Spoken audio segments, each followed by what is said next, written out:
Hey guys, have you ever felt the pain of putting yourself out there and being vulnerable and creating that video only to have no one play it? Well, of course you have. It has happened to all of us, but there's a remedy to that solution, and it's only going to require 7 minutes of your time. If you continue watching this video, you're going to see a 7-minute clip of my Rehumanized presentation where we go over the psychological triggers that you can use to get people to play your videos. So if this intrigues you, if you ran into that problem before, all you have to do is keep on watching. We hear this all the time. Have you guys felt this? Why didn't they play my video? Why didn't she play my video? Why didn't he play my video? This is wrong. If you said this to yourself, you're doing it wrong. Because this is not what you want to ask yourself at all. You want to switch it, because this is passive. You've already done the work, and it already went out, and they didn't play it, and you're wondering what you could have done better. What you really want to ask yourself, and you want to do this actively before this goes out, is this. Why should they play your video?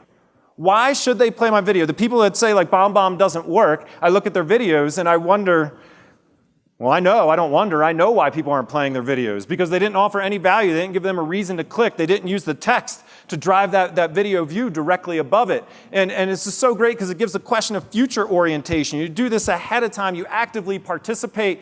And it demands a focus on customer value, and it brings you back to what? Empathy.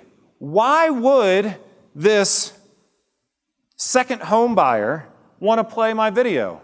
Why would this first-time home buyer want to play my video? How can I pique their curiosity gap to make them want to click through and hear what I have to say? You're going to see some great examples of that here in a few moments. The text. I want to get into text. I want to get a bit tactical here for a moment, because I know we've been going high level for a while here. But there's a lot of functions of the text. You just don't want to send a video out. If you just send a video out, you're relying on the novelty of video to get your job done. And guess what? It's not going to always work. And the more that people get used to video, the less they're going to click on it. So you need to work. You need to drive to that video play. Why do you want to drive to that video play? It's because you need to build a relationship with that person, and it's hard to do that over digital. That's what we wrote about in Rehumanize Your Business, right? It's hard to build a digital relationship. You need that video play to build that emotional connection. Your subject line will do that. I'm going to skip all of this because I think the team yesterday, the CS team yesterday, didn't they do an amazing job of pointing out subject line and pre-header and everything else? I'll get to the end, so if you do want to take a photo, you can take a photo of that. But these are the elements of the text and what you should be doing with your text to drive that video play. Again, all of this most likely comes from a portion of your story brand. Let's get into the elements of the actual video, because this is the text that's going to drive that video.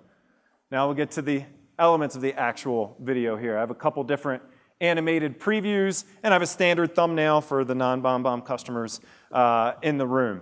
These thumbnails, maybe they didn't think about it this way, but it worked. But this is why would someone want to play my video. If you got a video and it had your name and it said, yikes, that's a curiosity gap right there. I want to know why they're yiking me right now and what I need to do to fix that. I think that's Tony. Yeah, Tony did a great job with that video. The next one is awesome, and this isn't going to stand out to you because it doesn't connect with you. It connects with the recipient. This person is doing a cold outreach, and this has nothing to do with real estate, but I love the example so much.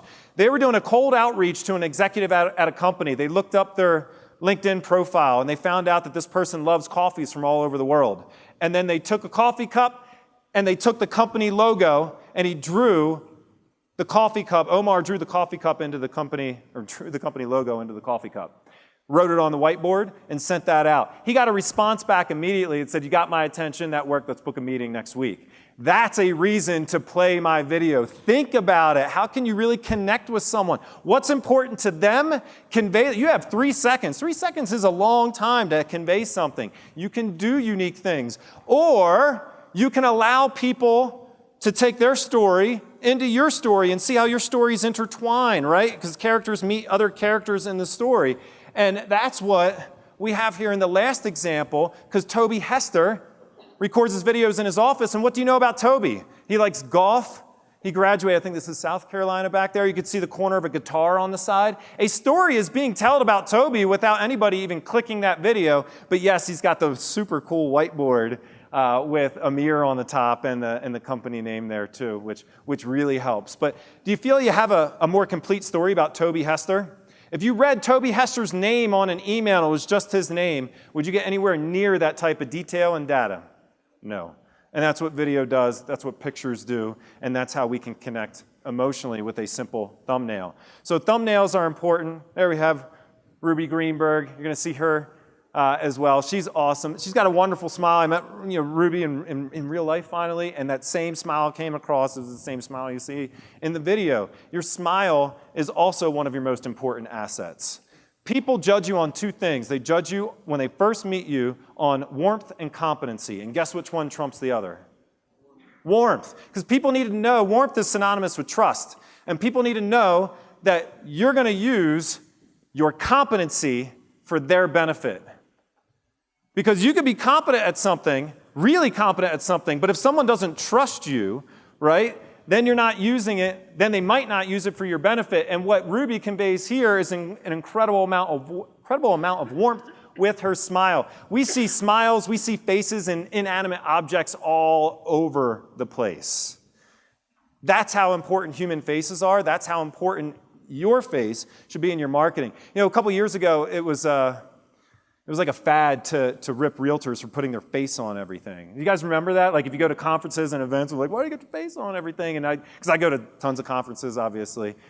No, put your face on it. Put your face on it. People make snap decisions, whether good or bad, based off of warmth.